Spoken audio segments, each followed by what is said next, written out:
Hello and welcome back to Arcadia. I am the first Arcadian, I am the resident geek and cloudhead, and we're here to unbox some more miniatures together. So last time we were unboxing miniatures from the Boneyard collection from Wizkids. Today we're continuing that unboxing, and in case you didn't see the first unboxing, my idea with this is, well, first of all, I love collecting miniatures from D&D and other things as well, but you know, that feeling of happiness when you're unboxing something and you don't know what's inside and you want to see. Well, my idea is kind of to share those feelings. I would be unboxing these miniatures one way or another, so this way we all have shared experiences. So either you come here for the joy and excitement of seeing miniatures being unboxed, or you're here to survey the Boneyard collection to see if it's worth your money or something.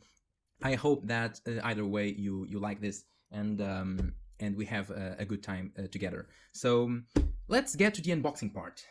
While I talk again, if you didn't saw the last unboxing video, a little disclaimer up front. I'm not a native English speaker, so you'll probably hear me talking a lot of garbage. Not in swearing and stuff, but just lack of knowledge about English grammar and pronunciation and stuff. And yeah, normally when I'm talking in Portuguese, I have this problem where I know the word that I want to say in English, but I don't know it in Portuguese, which is rather stupid. In English, I always know the word that I want to say, but sometimes it comes wrong, or I stumble a little bit more in the correct way to say it in a way that makes grammatical sense. Also, about these miniatures, like always, my method for opening miniatures is opening the small ones first, the big one later. In these boxes, in case you never bought one of these, you have always 4 miniatures. 3 of them are medium-sized or smaller, and there's one that's the big one. And in this box, that might mean either a large or a huge in D&D combat terms. So let's get to it. Let's get opening some miniatures so we enjoy this process together. So first miniature, as you can see, I've changed the location of the mini cam here because last time it was all shadowy. This is, oh, I already know what this is. This is a Spectre. So yeah, it has a really interesting feel to it because, okay, having the camera this way has a problem. It is, I can't see the miniature in the same angle as you, but I'll work my best to it. It's a pretty cool miniature. I like it much more than the previous Spectre, which was much more, difficult to grasp. This one looks more shadowy, more ghostly. In fact, let me go bring out the miniature of a Spectre that I already had from a previous collection so we can compare the two. So here we are. These are the two Spectres. Sorry, let me center these. As you can see, the old Spectre has this like transparent pole to indicate that it's floating. I think this is really unnecessary because we already know that the Spectres are supposed to be flying, and actually Wizkids has been doing these kind of supports for floating creatures a lot better in the later years, because as you saw from the last time in the Will-O-Wisp, it's not anymore this very rigid and odd-looking transparent cylinder. It's more like a flowy air form, which is much more pleasing to see, much more natural, organic. And also, I always felt like this Spectre, I'm not sure you can see it, but it is a Spectre. Like you can see there's a humanoid creature here coming out of this foggy cloud, but the fog cloud, it looks more bubbly than smoky. And this one, you can see it's much more shadowy and ghostly, and I'm not sure it shows very well in this light, but it's also slightly transparent, so it's pretty cool. And they even went the extra mile of making the hair a tad lighter, so you can see here. You can't really tell, other from the relief, you can tell where the hair from the Spectre begins and ends. Here you can see the hair and the eyes, which are a little bit goggly, but sure, I'm willing to forgive that. This is a pretty interesting Spectre miniature, so I'm pretty pleased with that right out of the bat. Let us get to the second one. As I said before, I would be opening these miniatures in one way or the other. So the fact that we're doing this on camera and you're able to share my excitement as well, I think it's something good. Maybe in the future I'll make these live and streaming so we can interact while I'm opening the miniatures. At the very least, I hope that you enjoy my kid in a candy store faces and expressions. People often tell me that I look a kid in Christmas while opening miniatures. Anyway, second miniature. This looks like a ghoulish kind of, and it is a ghoul. So let me show this to the camera. What is it holding? Is this? Oh wait, sorry. I need to make this closer to my eyes. Wow, this is amazing. This is so original. Look at that. This is a ghoul, so no nothing extremely out of the ordinary there. But as you can see, it's holding this humanoid arm that it probably ripped from its victim or something. But it has another arm. I'm not sure where it's hanging actually, but it's like there's this second arm. There's the second victim arm on him that is being grabbed by another ghoul arm. So it was almost like this ghoul went in a fight with another ghoul to decide who got access to the remains of the victim, and this one won. So I guess there's that. Yeah, it's an interesting miniature. I like it. Not a lot of ghouls I have in my inventory, so this will be a cool addition to the collection. Second miniature. Let's bring out the third one. So as you've probably noticed already, this collection is all about undead. It's called Boneyard for a reason, and if you're running an undead centric campaign, I think this is a pretty good expansion for you. It has a lot of a lot of monsters that are associated to the horror, to the ghostly thematic, very appropriate for something like Curse of Strahd or any other campaign where you want to instill this feeling of terror and uncertainty and horror. There's a very important difference between horror and terror, and these campaigns, they benefit a lot from horror. I might make a video on this distinction in the future. I think it's a very, very cool thing. So we have a transparent miniature here. It's the third miniature in the series. I'm not really sure what it is. What is it? It's a Phantom Warrior.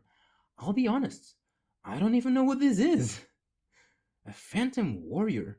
Let me take a quick look at the books and tell me and see what they tell me about this monster.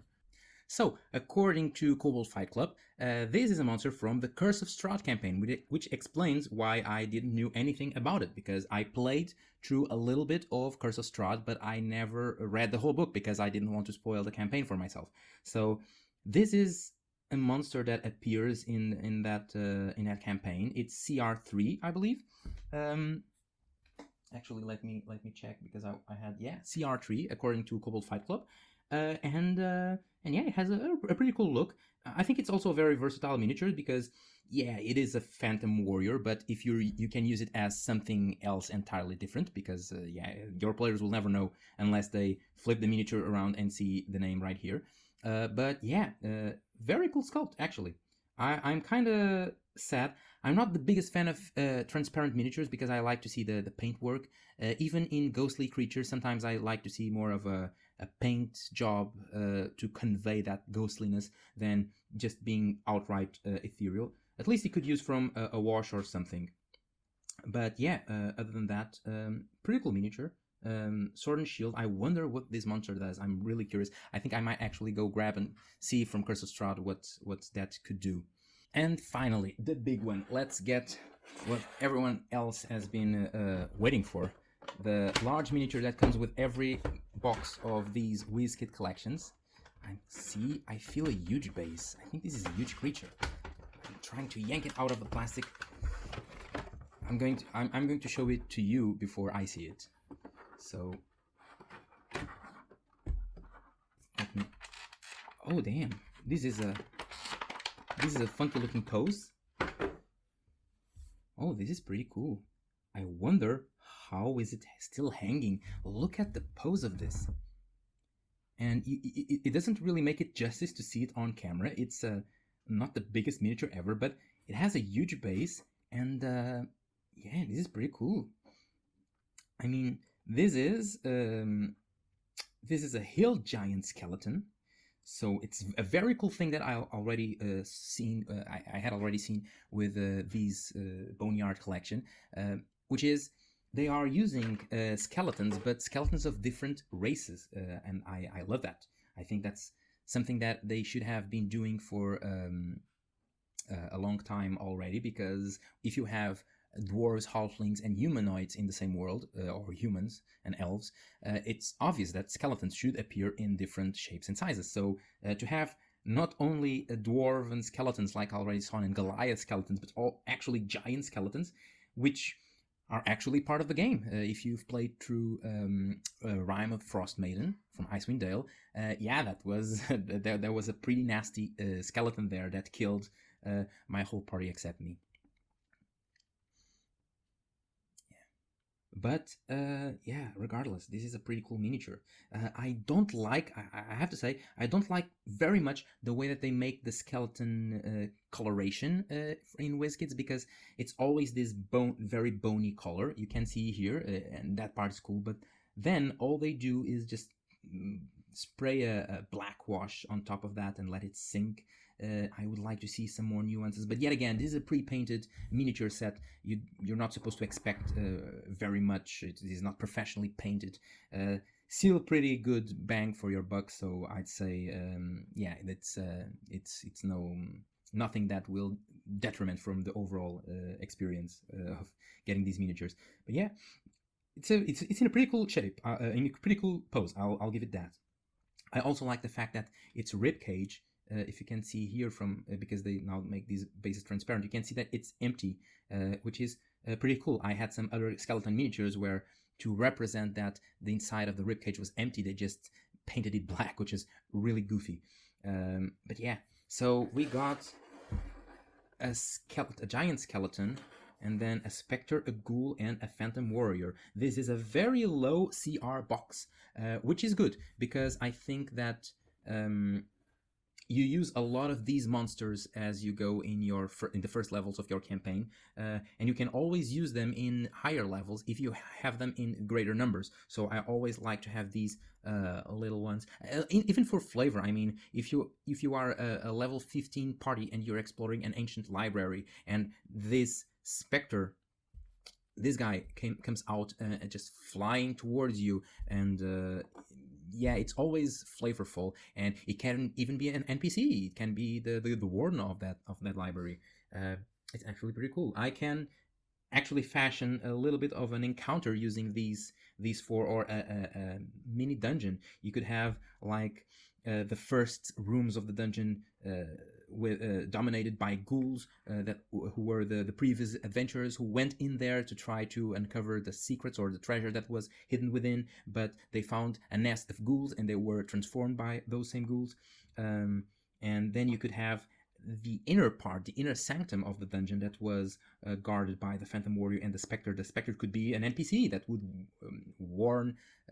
Actually, Spectres are evil. Spectres are ghosts, basically, that were so hateful in life that they didn't pass on. They instead lingered to keep being evil, I guess. But yeah, we could do something like that. Something like these two would be the guardians of the inner part of the dungeon, ethereal and eternal keepers of what's hidden within. And in the last chamber, you would find the skeleton remains of King Bralgur, the ancient ruler of the hill giants that once ruled upon that region. And he stands upon his throne of rock with a mountain of just gold, treasure, and even dead bodies of animals, which was the loot that he got from years and years of pillaging and everything hill giants do. Yeah, it was. Yeah, you can see a story brewing from here, and I like when these kind of miniature boxes, they stimulate our creativity and our inner brain gears to start making new encounters and new campaigns. This could be actually a pretty cool, a module that you would use as how do you call it? a side quest. You could enter a new town, and you could ask around for rumors and for work for adventurers, and someone would say to you, oh yeah, actually there's this tomb that no one has been able to break into for like 100 years. Maybe you can. Why not go in there? Or even add an added incentive. Make it something like we have the local kid, the adventurer wannabe, ran inside that dungeon, the fool, trying to get the treasure that pro adventurers couldn't get, and now he's gotten himself lost, and please go get him because he's an idiot who's going to get himself killed. Yeah, I can find I could write that side quest. Anyway, that's it for the unboxing. No other miniatures in the box. If you like this unboxing, please tell me in the comments down below in the Underdark. And if you really like this video, aside from liking it and subscribing to the channel, because I keep posting D&D stuff like all month around, be sure to check the previous video as well, where I unboxed the first box of this set of Boneyard miniatures. Other than that, be sure to hang around because there's a lot to see and a lot to talk about. And also drop by my artist pages at The First Arcadian in Instagram and TikTok, at TFirstArcadian in Twitter, where I usually put my D&D drawings and everything else that I might be working on. So yeah, other than that, I hope you like this unboxing video. I like unboxing, and I hope that through my experience you got a little bit of that feeling of happiness when you're unboxing miniatures yourself. So I hope this brought joy to someone. That's it for me. I hope to see you in the next unboxing or in the next video, whatever that one may be. So I see you there.